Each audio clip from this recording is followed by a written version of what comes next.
Somos tu voz. Maybor Petit nos atiende, un gran gusto conversar con ella, solidarizarnos con ella en primer lugar, ¿no? Maybor Petit es venezolana, periodista, investigadora y ha quedado en estas últimas horas de alguna manera en esta tromba, en este huracán que se viene generando de hace bastante tiempo a propósito del caso de Tarek El Aissami primero y ahora con unas acusaciones contra investigadores venezolanos, periodistas y de forma concreta a Maybor Petit, supuestamente pues vinculados a toda esta trama de PDVSA Cripto. Gracias por atendernos, Maybor. Encantadísimo. ¿Cómo estás? Agradecida y un placer para poder expresar acá para toda tu audiencia, que sé que es muchísima, los elementos claves que está usando el régimen, pero particularmente el fiscal Tarek William Saab, para no solamente desacreditar, sino desenfocar en lo que se está tratando en la agenda informativa. Hemos estudiado por muchísimo tiempo y nos hemos preparado para ello, razón por la cual, pues, cuando uno observa estas operaciones de desinformación, sabemos exactamente qué hacen y por qué lo hacen. El régimen quiere que los titulares sean estos, que han sido acusados terroristas, que han sido acusados esto y aquello. Pero la realidad es que Tarek William Saab es tan corrupto como Maduro, como Samar López o como el mismo Tarek El Aissami, porque son una misma racia, una misma mafia de gente que ha vivido de la corrupción desde que se inició el régimen. Yo te puedo decir que con evidencia clara tengo todos los elementos para probar, y así lo he hecho. He publicado esto desde que obtuve la evidencia en el año 2017 sobre la corrupción de Tarek William Saab cuando era gobernador del estado Anzoátegui, que se benefició, se enriqueció de todos los contratos que se daban a empresas que estaban directamente ligadas al grupo de testaferros que lo apoyaba. Es decir, él utilizaba y tenía una enorme trama de corrupción que no fue investigada por la fiscal que para la época ejercía el cargo, que era Luis Ortega Díaz. Hay tanta información, son tantas las empresas, pero hay una en particular a la que yo le puse el ojo y me puse a revisar en Estados Unidos a ver si esa gente tenía, por ejemplo, visas, si habían estado aquí, si habían invertido. Y sorpresa cuando descubro en uno de los archivos que había dos cuentas del Citibank que el gobierno de los Estados Unidos había congelado porque dichas cuentas estaban relacionadas directamente con el narcotráfico y con un cartel colombiano. Cuando reviso los nombres, reviso todo el expediente, me doy cuenta que son los mismos testaferros de Tarek El Aissami. Y así fui buscando, conseguí contratos que él había entregado, un total de 110 que tenemos en nosotros en nuestro poder y lo publicamos en esa época, estamos hablando de muchos años atrás, en los que el señor Tarek William Saab, que ahora se quiere vender como el Aladí anticorrupción, ofrecía contratos a dedos a sus testaferros a cambio de grandes comisiones. Estos contratos estaban relacionados directamente con petróleo, entre ellos, pues los más importantes son los de Petrocedeño y otras empresas mixtas, pero también a empresarios que posteriormente fueron juzgados en Estados Unidos, algunos de ellos, y otros sirvieron como delatores.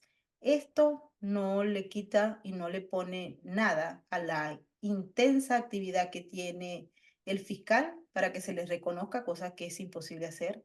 Es un sujeto fracasado porque corresponde a la trama de corrupción que allí está ejerciéndose desde hace mucho tiempo y que ha empobrecido a Venezuela y cuyos actores fundamentales todavía no han sido juzgados. No, y Nosotros además hay que siempre aclarar que el cargo de fiscal, para ese cargo él está inhabilitado para ese cargo según la Constitución y según las leyes venezolanas.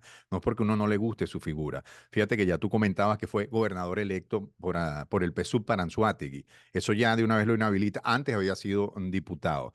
En fin, pero al margen de esto, que es gravísimo porque ya mucha gente lo llama fiscal general de la República y eso es un contrasentido, es un error. De hecho, es anticonstitucional. Pues hacer esa nomenclatura es anticonstitucional. Pero bueno, al margen de este detalle, que no es poco, ¿no sientes tú también que te he escuchado hablar de eso?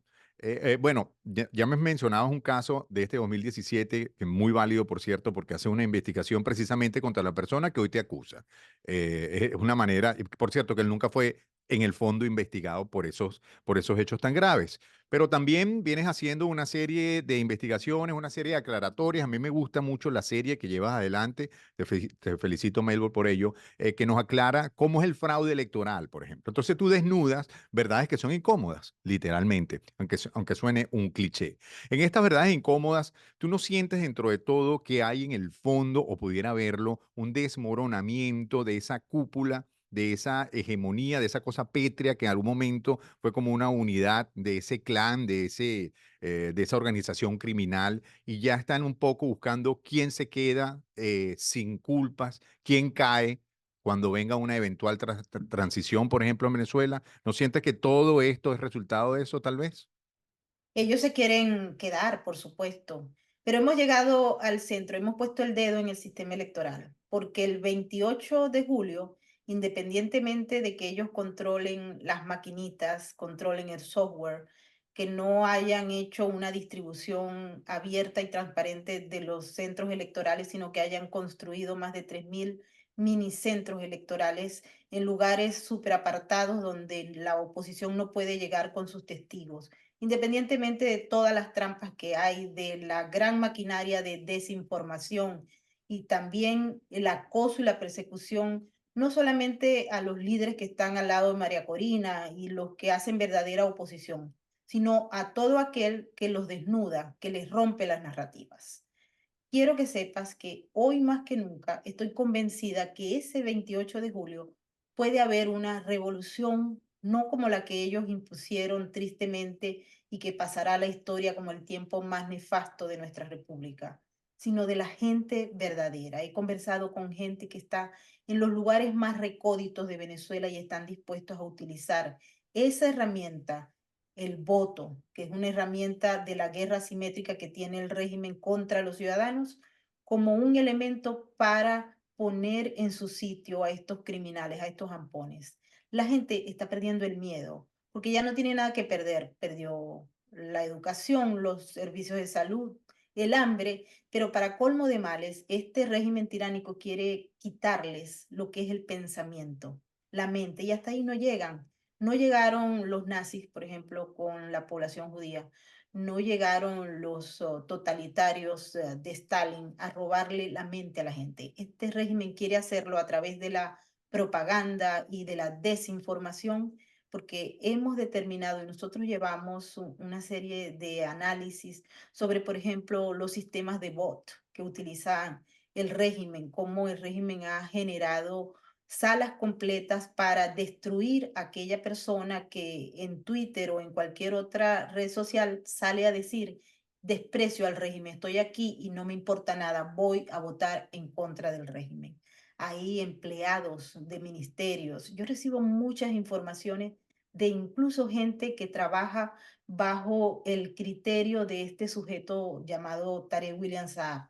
Y me dicen, esto es despreciable, aquí nadie está de acuerdo. Ayer recibí varias llamadas de gente que trabaja allí en la fiscalía, trabaja en el ministerio y me decían: disculpa, esto no debió haberse hecho nunca, pero se hizo porque es una orden de arriba y el que no la haga pierde hasta su vida. Y por supuesto que yo entiendo a los que están por debajo. Estoy escuchando a la gente que está en la base. Esa base en una época fue chavista.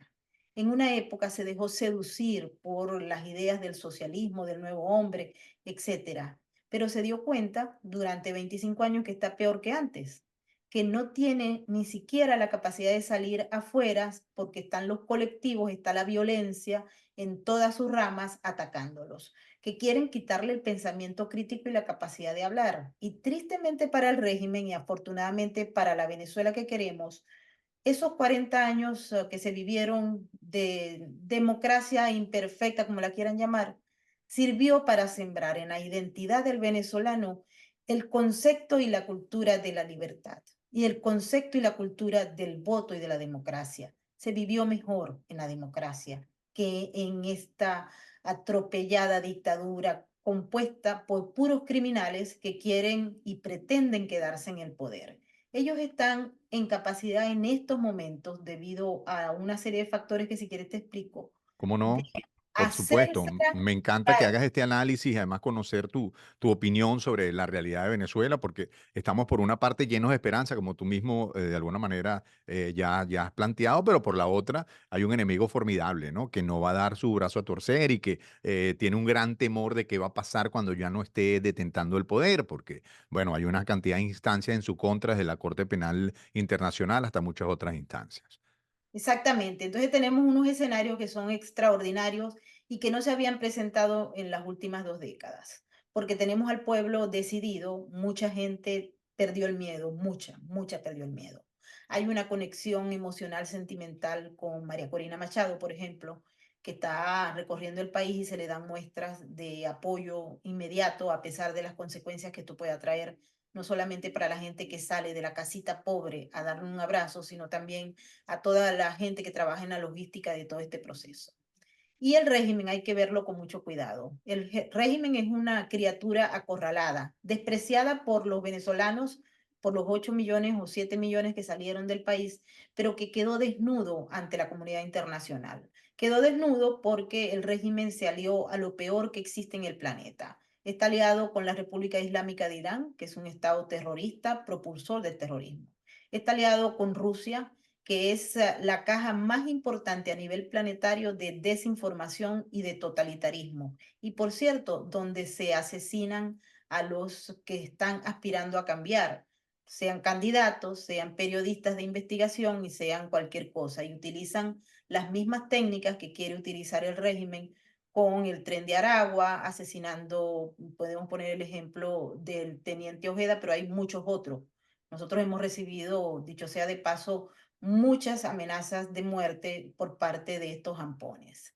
Está también esa alianza que existe entre el régimen y el crimen organizado local, es decir, el ELN, estos carteles de la droga colombianos, mexicanos, hondureños, etcétera. Esos operan y no quieren dejar que el régimen se vaya porque Venezuela es el lugar más perfecto para ellos para operar en el crimen organizado transnacional que va desde ahora con sembradíos y producción de cocaína y otras drogas, el transporte, la protección del transporte y adicionalmente a ello la máquina de lavado de dinero producto de la actividad criminal que a su vez nutre no solamente al régimen, los bolsillos de todos estos ampones que lo conforman, sino que les sirve para buscar y comprar votos. Están los colectivos, está toda esta gente que son grupos internos que son el brazo armado de la revolución del régimen.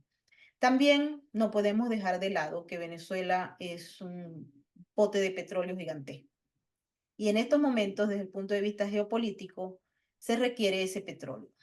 Maduro sabe también que el coltán y otras riquezas que tiene el país son necesarias en un mercado donde hay guerras, Ucrania, donde hay amenazas transnacionales, donde se está librando también batallas que tienen que ver con la nueva forma de hacer guerra híbrida, de guerras que son asimétricas, de guerras donde, por cierto, el aparato de desinformación es fundamental para poderlo ganar.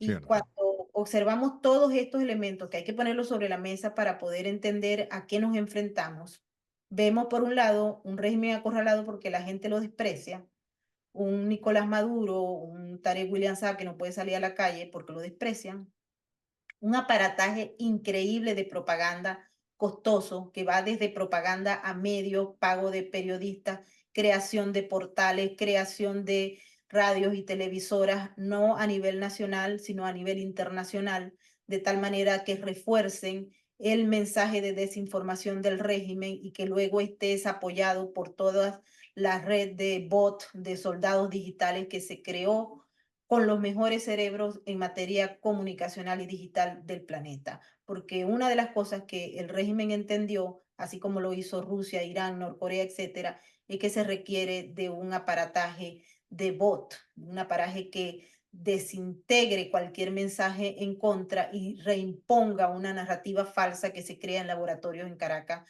para mantener al régimen en el poder.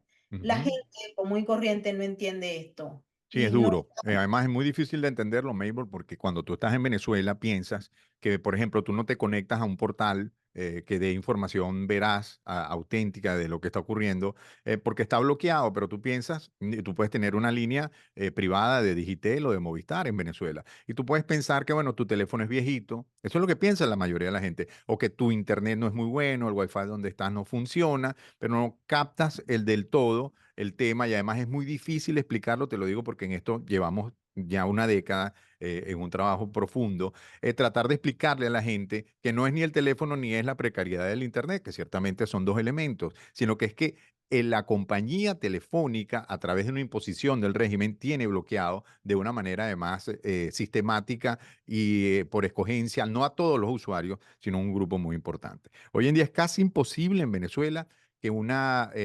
oposición o que un mensaje de la oposición llegue a un importante grupo de la población. Hay más de 5 millones de venezolanos adentro de Venezuela que ni siquiera tienen acceso a información, no van a ver esto que tú y yo estamos hablando, por ejemplo, ¿no? Por decirte algo. Pero ese es un gran enemigo, de hecho, ese es un gran logro que tiene dentro de todo lo perverso este régimen. Entonces, si es así, ¿cómo crees tú que tanta fortaleza pueda en definitiva ser de una vez pues derribada? ¿Cómo va a ser a través del voto? ¿Qué va a pasar después del 28 de julio? ¿Cómo va a ser esa transición? ¿Van a quedar libres?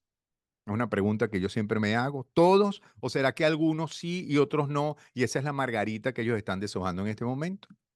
Bueno, todavía no podemos asegurar que el 28 vaya a ocurrir algo, porque, repito, los intereses energéticos y los intereses de los aliados del régimen son bastante poderosos y podemos enfrentarnos a cualquier escenario, porque cuando los criminales se les quiere quitar el poder, hacen todo lo posible para que no se los quiten.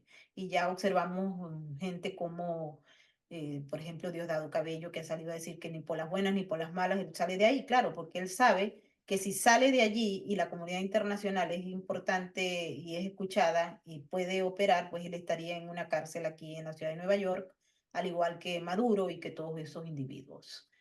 El caso es el siguiente. Si hay un 28 de julio, sin que antes se haya hecho alguna acción que, como ya nos tiene acostumbrado el régimen, pueda surgir unos días antes, porque lo que queda claro es que el régimen perdió la confianza, no tiene la legitimidad que requiere y está buscando legitimarse el 28 de julio, porque del 28 de julio está, por ejemplo, en precisión qué va a pasar con el régimen a futuro. Si ellos se roban las elecciones, a lo que nos tienen acostumbrados desde el 2004, el régimen sale a la calle diciendo que ganó, pero la gente lo va a despreciar tal vez triplemente. La comunidad internacional no le va a creer, solamente los aliados al crimen organizado, como el Foro de Sao Paulo, y tal vez otros regímenes que andan buscando petróleo en Venezuela o que están buscando algún negocio de oro, etcétera. Pero el resto, la gente que cree en la democracia y que todavía defiende la democracia, va a saber que Maduro es un sustituto de ese Maduro ilegal del 2018, que no se relegitimó y por ende no va a ser invitado a participar en reuniones en la Casa Blanca como él sueña. O va a estar aquí en la ciudad de Nueva York, en la ONU, y va a pasar liso sin ningún tipo de señalamiento por parte de los líderes que sí son democráticos y donde hay elecciones. El otro día también hay que revisar que el 29 de julio, el régimen, si se siente amenazado, muy amenazado, que ojalá que sea así, hay que hacer todos los escenarios. Esto es importante. Y hay que recordar también que del 28 de julio queda un trecho bien largo si hay un ganador que no sea el régimen para entregarle el poder.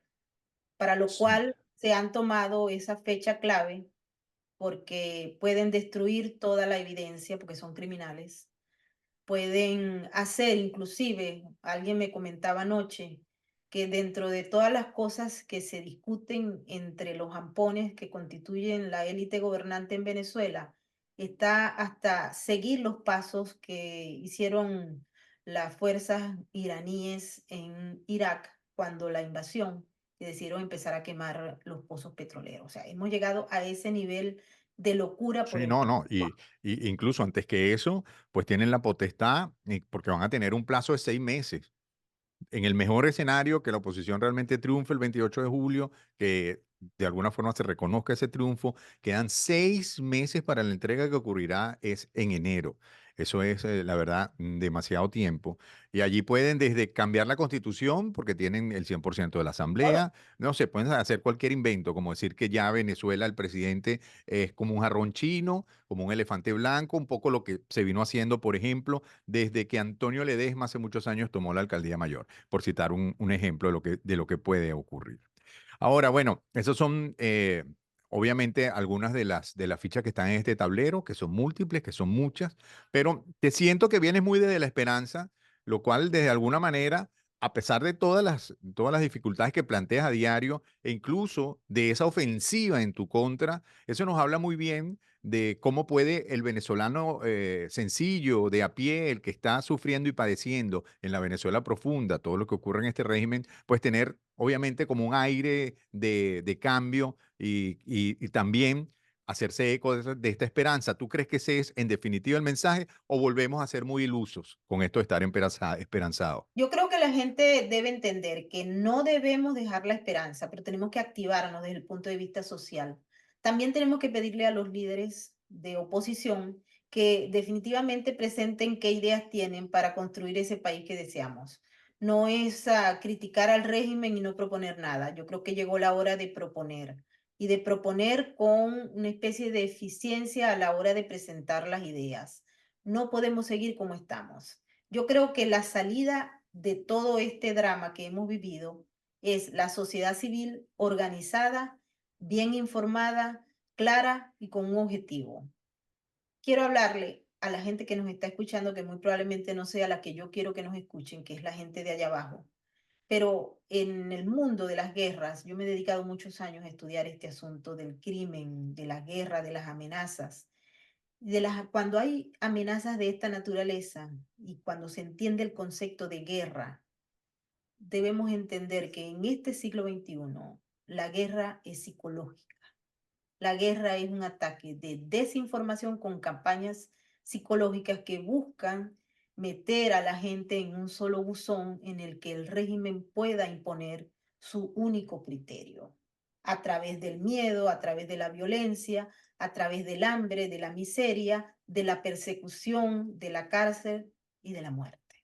Eso pasa no solamente en Venezuela, también pasa en China, en Rusia, en Irán, en Corea del Norte. Son regímenes totalitarios que están basados en el terror. Por eso, cuando ustedes escuchen a sujetos tan criminales y vergonzosos como Diosdado Cabello, como Tarek William Saab, ustedes no los pueden legitimar, sino deslegitimar, porque ellos son los criminales que están siendo los responsables de todo lo que le está pasando a Venezuela. No pueden ceder ante la esperanza, porque la esperanza es lo que nos mueve para empezar a actuar.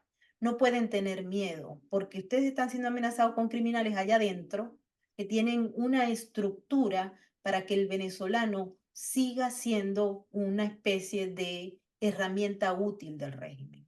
Pero ustedes tienen que pensar en que puede haber un mañana diferente a ese. Hay que unirse, hay que organizarse, hay que pedirle a los líderes, porque ahí hay líderes, porque en Venezuela claramente todos estos tipos de regímenes crean oposiciones que las pagan.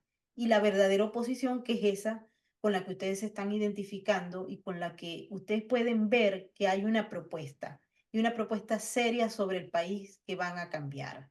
Cuando yo estaba escuchando a algunos de los candidatos que andan rodando por el país, uno inmediatamente interpreta que el concepto que se quiere remarcar en esa agenda frame es que hay que salir del régimen en un proceso de transición libre. Pero nosotros, para aprender la lección que nos está dando el inicio del siglo XXI, tenemos 2 décadas y media perdidas. Estamos atrasados en relación a los países que han avanzado en materia educativa, cultural, tecnológica. Nosotros estamos en el periodo prosaico.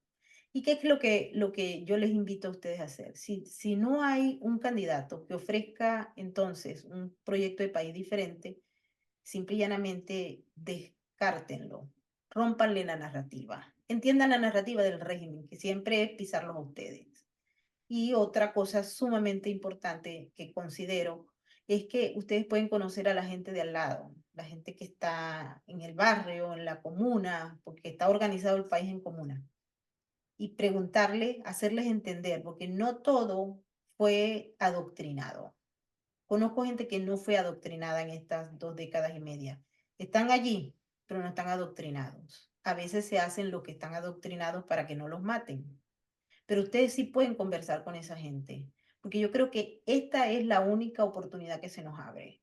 Si el régimen logra el objetivo, que lo puede lograr, repito, porque controla el CNE, Elvis Amoroso es un títere vulgar del régimen, una parte del sistema que ya está corrompido. Pero si Maduro se relegitima, vamos a entrar en un proceso en los próximos años en lo que se va a involucrar el proceso de Venezuela en el marco de otro cambio de paradigmas a nivel internacional y de geopolítica. Y adicionalmente a ello, hay una llamada Agenda 2030 que también está afilando para entrar en Venezuela por cualquier vía, porque esto es un proyecto global. Obviamente Venezuela es un país productor de petróleo que se ha venido a menos, pero es interesante que muchos países prefieren que se saque el petróleo de Venezuela a que lo saquen en los países de origen, porque ellos andan tratando de cumplir con las metas de la Agenda 2030 en materia de medio ambiente, de ozono, etcétera. Pero ahí estamos los venezolanos. Somos Así un es. pedazo de petróleo, de gas, pero también es un grupo de venezolanos que quieren cambiar, que quieren transformarse. Los que están afuera, 7, 8 millones, los que sean, quieren volver. Muchos quieren volver.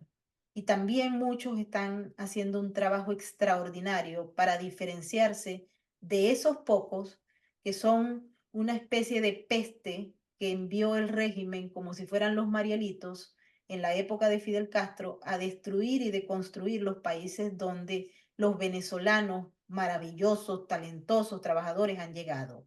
Yo les puedo decir que aquí en la ciudad de Nueva York, ahora decir que eres venezolano es más o menos como decir que eres un criminal, un pranato. Sí, lamentablemente, Eso ¿no? Sí, no puede ser. Esto tiene que cambiar. sin Y duda. hay otra cosa, el régimen quiere seguir montando una narrativa de que si no se levantan las sanciones, va a haber más pranato, más tren de Aragua, más inmigrantes, más deconstrucción de los países que reciben a nuestra hermosa y maravillosa diáspora.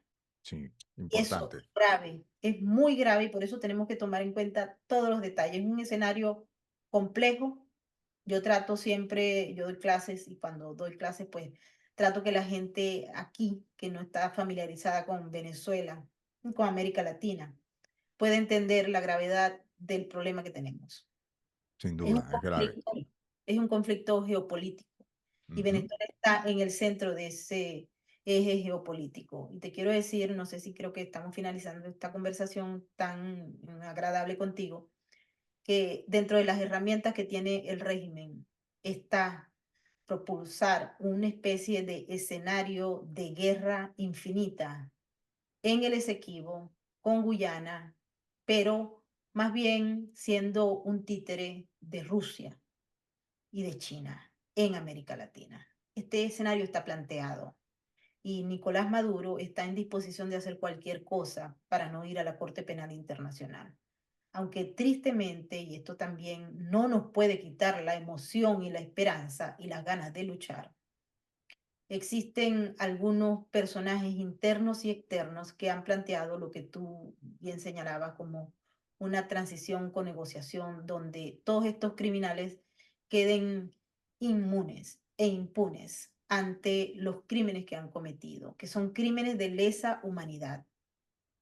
Ese Sí, señor Tarek William Saab, Maduro, todos estos sujetos que han sido presentes y físicamente aceptados dentro de ese micro target de actores que torturan a los venezolanos, deben ser castigados y deben ir a la cárcel, deben ser procesados, porque son delitos de lesa humanidad.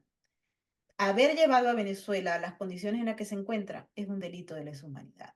Y por tanto, tanto Jorge Rodríguez como Delcy Rodríguez, Maduro y compañía son responsables, igual que todos los componentes de la Fuerza Armada. Sí, bueno, ya veremos quiénes son los que, digamos, son entregados, algunos o no, o ninguno, si es que en efecto ocurre lo que todos deseamos que pase. Yo quería, antes de concluir, que nos aclararas, porque bueno, en todas estas declaraciones hechas de Tarek William Saada en tu contra, está el tema de que recibes dinero y que nos aclares cómo es tu día a día, porque yo sé que no es nada sencillo. Tú trabajas de las 24 horas, algo así como 25, ya nos decías que das clases, por supuesto, ejerces el periodismo. Resúmenos un poquito qué está haciendo Melbourne Petit desde el punto de vista de ganarse el pan.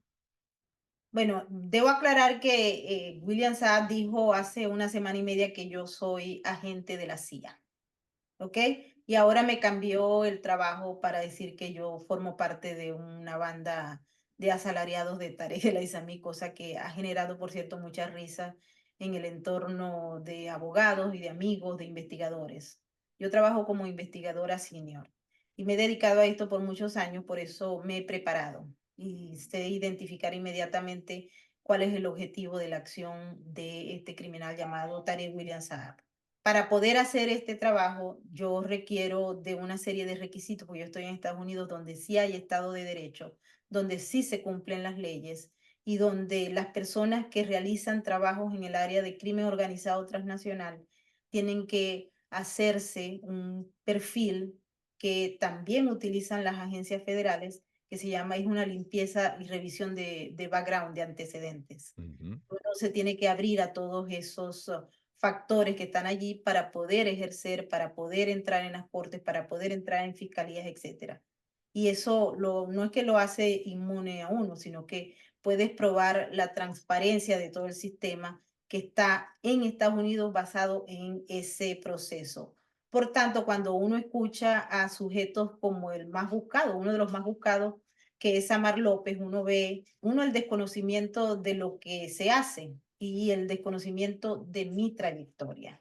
Así es que yo no quiero darle más velas en el entierro a esta gente porque sé que no vale la pena, pero sí quiero aclarar, toda la gente que me conoce sabe que aparte que soy una workaholic, como dicen aquí, siempre presento todas mis evidencias para lograr que se tenga yo todos mis permisos para hacer mi trabajo internacional y nacional, como lo he venido haciendo en los últimos 10 años. Bueno, te agradezco muchísimo los minutos. Siempre un placer compartir contigo, con tantos seguidores que tienes. Invitamos además a la gente que aún no lo haya hecho, que deben ser muy poquitos, a que obviamente te siga, se suscriba en tu canal, le dé like a tus contenidos, los comparta, deje comentarios, porque todo ese tipo de cosas precisamente ayudan a que siga creciendo el periodismo de investigación y sigan habiendo voces que se levanten contra todo este poder hegemónico que ya lleva 25 años. Melbo Petit, muchísimas gracias por atendernos, encantado.